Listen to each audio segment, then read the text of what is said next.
What's up guys, my name's Tom and welcome back to the FPL Centre. It's match day 6 in the Fantasy Champions League and we will be using the Limitless Wildcard today. So we'll take a look at some of the players that I've selected and why I'm going with them.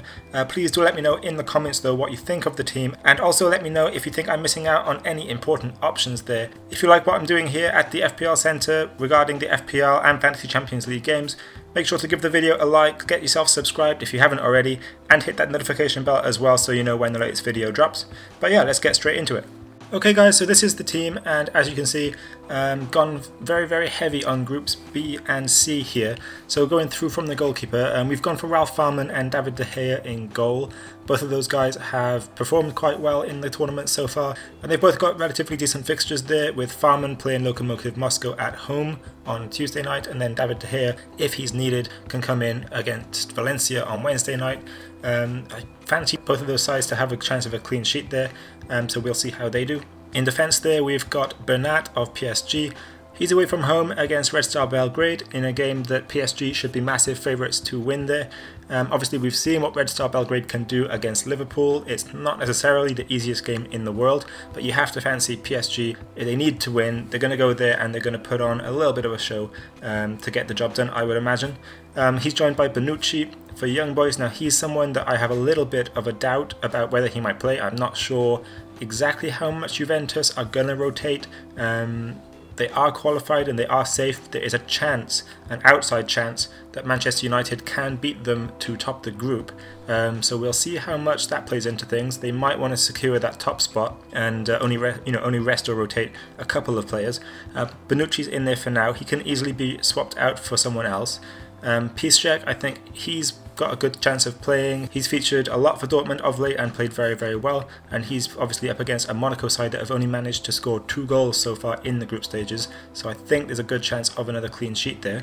And then on the bench we've got Cancelo, another Juventus defender, as well as Laporte for Man City. Both of those guys maybe in with a bit of a risk of rotation. I'm not exactly sure. Again, with the Juventus side, I might swap those guys out for someone a little bit safer. Laporte, I think he should play because he got a rest in the Premier League only a couple of games ago, and he seems pretty central to everything that Man City are going to do this season. So I would imagine he plays. They don't really have too many options in defence outside of him. Stones, I imagine, will get rotated, so it could be like Laporte and company, or Laporte and Otamendi. I don't think they'll play Otamendi and company together, just because that would be a complete lack of pace there in defence. So we'll see how that plays out. In midfield, we've got Cengiz Under for Roma against Bolzenia. He's been very good for Roma in the group stages. I'm hoping he plays. It's a little bit risky again, but he could be switched to anyone. I'm open to suggestions on him. He's there at the moment just because of the fixture against Bolzenia being very nice, and I wanted to have some Roma cover, so I think that he's probably a good bet. Vitinho, Salah and Pogba are the ones that join him there. Pogba, he's in the side particularly because Mourinho has already come out and said that he will be playing against Valencia. He's kind of laid down a bit of a challenge for Pogba to show what he can do in that game. So I've put Pogba in the team because if he rises to that challenge that Mourinho has set him to kind of show the world what he can do in that game, I definitely want to own him and potentially benefit from those points. If he puts on a masterclass performance, then you're definitely going to want to have him there. Mohamed Salah in a game that Liverpool have to win. Liverpool also need to overturn a goal difference because they lost 1-0 to Napoli, and the way the qualification works in the Champions League means that they have to beat Napoli by 2 goals in order to win in the head-to-head goal difference category, which would separate them if they ended up on the same points. So yeah, looking to capitalise on that and hoping Mo Salah continues his great form, obviously getting a hat-trick in the Premier League on the weekend. If he can carry that into the Champions League, he could get a goal or 2 there. The Inter Milan side from Group B, obviously they're competing with Spurs for a qualification spot. Both Spurs and Inter need to win. Spurs have the upper hand at the moment because they have an away goal in the head-to-head against Inter. But obviously both sides are playing at the same time, so Inter are going to be going all out for the win, just the same as Spurs are going to be going all out for the win, and Inter actually have the easier fixture against PSV. So I think it makes more sense to double up on Inter players because they're in the easier fixture. There's a higher chance of those guys getting the returns than Spurs, even though Spurs are probably going to be likely to score. So that's why up front I've gone with Kane and Icardi. again doubling up on the group in Group B. Both teams needing the win, needing to go out there and really prove a point.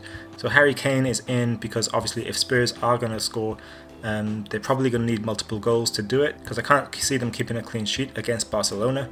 So they're probably going to need multiple goals if they're going to win that one.